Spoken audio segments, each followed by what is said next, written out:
This is Ryan Thompson of SpringvilleOnline.com, and I've been putting a lot of thought into the Springville Recreational Center and a reasonable plan proposing a new one because it was voted down by voters in November, and it was reasonably voted down because of the expense. A few of the things that I consider necessary in Springville is harm reduction, which it doesn't seem like they're focusing enough on. I grew up in Springville. I went to Mapleton Elementary, and then Springville Middle School, Springville Junior High, Springville High School. Started my first business in Springville. I bought my first home in Mapleton. I raised my kid there, and I just feel a real real issue in Springville, watching my brother who committed suicide at age 16 in Springville, and I went to about 15 different funerals growing up in Springville from kids who had committed suicide or overdosed on prescription drugs. And Springville is a very hard problem to deal with right now. They lead the state and the county averages of prescription drug abuse by 0.7%, according to the City Council meeting of 2008. March 18th, 2008. So, Springville is like highest in the state for prescription drug abuse, and that has a lot to do with the lack of recreation in Springville. So, I'm not against the recreational center. I'm against what they proposed. They proposed a $21 million bond. They just spent like $11 million on their administration building, almost $12 million on their administration building, and I believe it was $14 million on their library. Now, while the library, I think, was justified, their administration building was extravagant and absolutely uncalled for, and the amount of art that they have in there, just the insurance that it cost and different things, I think was way overboard. The police chief gets a new car, and it cost them $40,000. I don't know what he's using, a Escalade or something. I mean, what car costs $40,000? But I've been reviewing the Springville budget, and I think there's places that need to be cut. But let me just show you how they can do this. First of all, how they can do a recreational center that doesn't cost $21 million plus interest. And the interest would cost the taxpayers a total of around $34 million over the 26-year period of time that they're proposing. $34 million is quite a bit after just spending, that same amount on, or even more than that amount just recently on the library and the administration facilities. But this is a small town. We're talking less than 30,000 people. So let's just look at this video that was made by the Springville Recreation Center Committee, and this is used under the Fair Use Act, by the way. So Springville City tried to do something as numerous cities also strive to do, to step up and meet recreational and social needs. They wanted to build a nice new indoor pool. Yet in 1977, in order to do this, Springville had a big dilemma. The school district had contributed $150,000, and Springville had passed a $450,000 bond by 32 votes. Yet the lowest construction bid came back at $150,000 over the allotted money. Finally, the council decided to go ahead with the indoor pool, but to meet the budget, the council left out a planned outdoor pool and racquetball courts. So that's what they need to do. They need to go back to their original plan, an outdoor pool, an indoor pool, and some courts outside for playing. They already have the property. They already have a huge parking lot and a huge facility and property to spare. And if they built what they had originally intended, we're looking at a cost, with the savings of the property, we're looking at a cost of around $5 to $6 million, which isn't that hard to save, without having to burden the taxpayers with $13 million worth of interest, and a huge tax increase. They can do this by cutting their budget. And what I have found is that the 2011 budget for Springville Police and the 2011 budget for the Spanish Fork Police is pretty significantly different. Spanish Fork has, according to 2010 census, 34,691 residents. Springville has 29,466 residents in the same census year.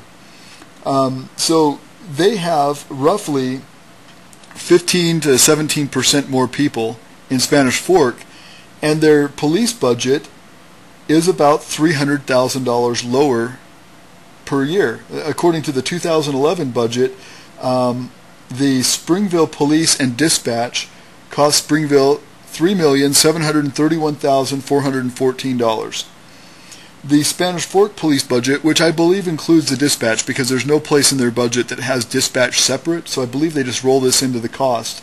But their police budget for 2011 was $3,491,852, which is a significant amount less than Springville's budget for more people to service. So I think that if Springville cut their budget by at least 20% in the public safety department, and maybe instead of the police chief getting a brand new Escalade or Lincoln Continental, I don't know what he's driving that costs $40,000, maybe they could go to an auction and get him a used car for $7,000 every year, and they could cut their budget in ways that make sense instead of going to the extreme of spending money. I mean, their new administration building is over the top. I mean, anybody can see that. That is absolutely unnecessary to spend that much money. And especially when there's dire needs in Springville where youth are dying and people are addicted to drugs and prescription abuse is out of control, top in the nation. And, comparatively to other cities in Utah and other cities in the nation, Springville leads the prescription drug abuse rates in the nation. And they're worried about an administration building and a brand new car for their chief. See, I think that they could, at least shave off about $500,000 from their police budget. They put that in a fund, and they cut some of the other expenditures that they have that are unnecessary. Like Springville has been making propaganda videos saying how drug-free and clean and healthy Springville is. And which is a total lie, because Springville is leading. If you look this up, you can go to their Springville City Council meeting from March 18th, 2008, and see that Springville is leading the nation by 0.7% in prescription drug abuse. So these public service announcements, and you can check it out on their springville.org website, and I've also copied it over to my YouTube account so you can see it. They don't even mention prescription drug abuse. They just say, oh, all these things are lower than the rest of the areas around us, and it's a big propaganda video. Instead of dealing with the real problems that are killing people in Springville, and it's obvious. I mean, you're more likely to die in Utah from prescription drug overdose than you are a car accident. That's a fact. And that's also a fact in Springville. A lot of people die from prescription drug overdose. My brother and many of my friends are included in that statistic in Springville. So, if they stop spending money on these, elaborate, high-end propaganda videos that they call public service announcements, and if they stop spending money on new website designs and fancy this and fancy that to basically promote a false image of their city, in regards to drug abuse and things like that, I think that they could put that money in the pot every year, and in about 4 to 5 years they could outright pay for a new recreation center without burdening any taxpayer with any extra cost on their property tax whatsoever. I think that is absolutely reasonable. I think that a $34 million proposal is unreasonable, and I want to show you what they say about this at the Sutherland Institute. I think they make a great point about it here. Jackie Dover with the Utah Taxpayers Association does not think this is fair to Springville residents. Over the next 25 years, with principal and interest, citizens are going to be paying over $34 million for this recreation facility.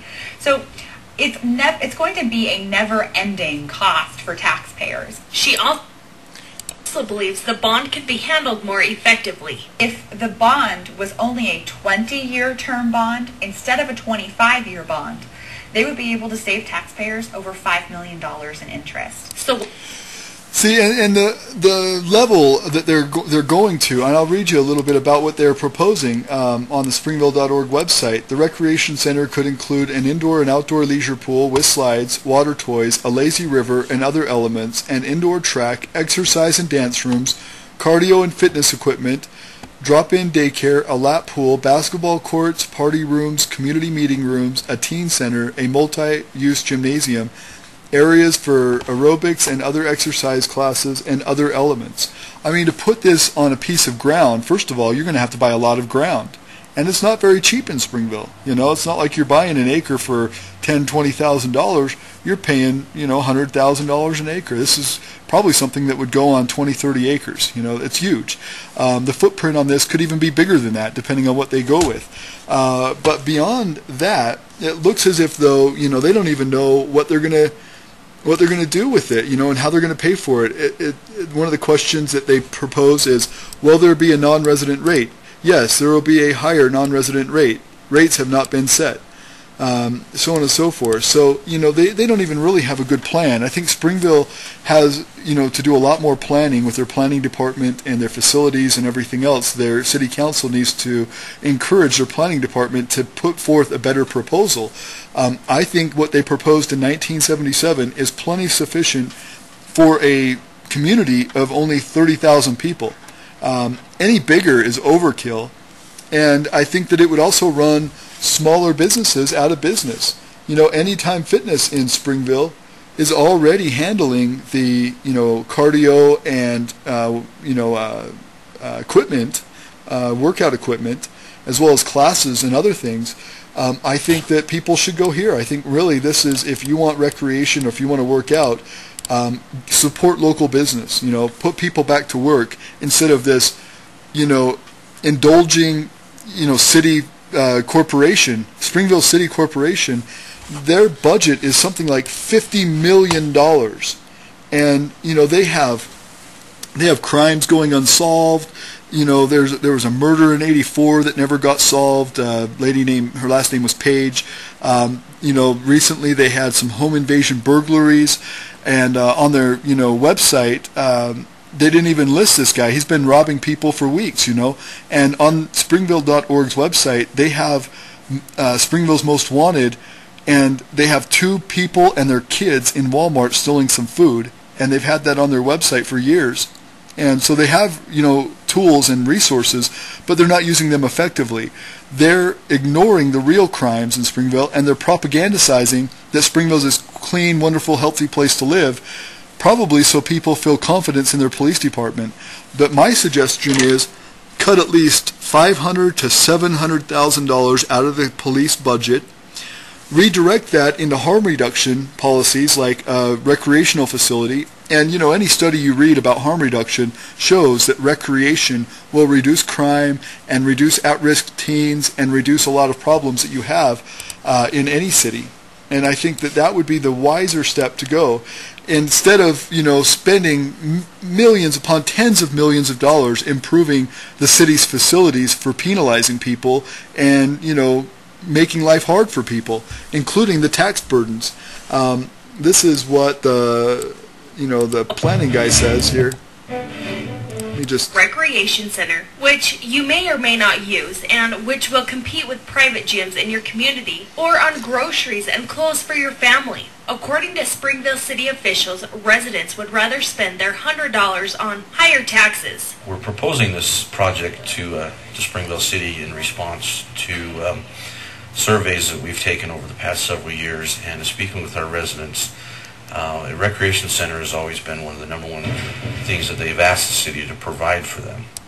And so if the number one thing that the residents of Springville has been asking the city to provide for them, why spend $26 million on improving the city's facilities that are not a recreation facility?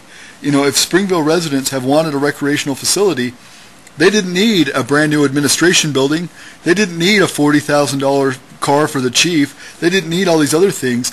Springville needs to cut their budget and give the citizens what they want with their money. This is their money, not the city's money. It's the citizens' money, and the city needs to spend it more appropriately and stop wasting it on public relations videos and propaganda that is untrue. That's all I got to say about it. Check us out at springvilleonline.com.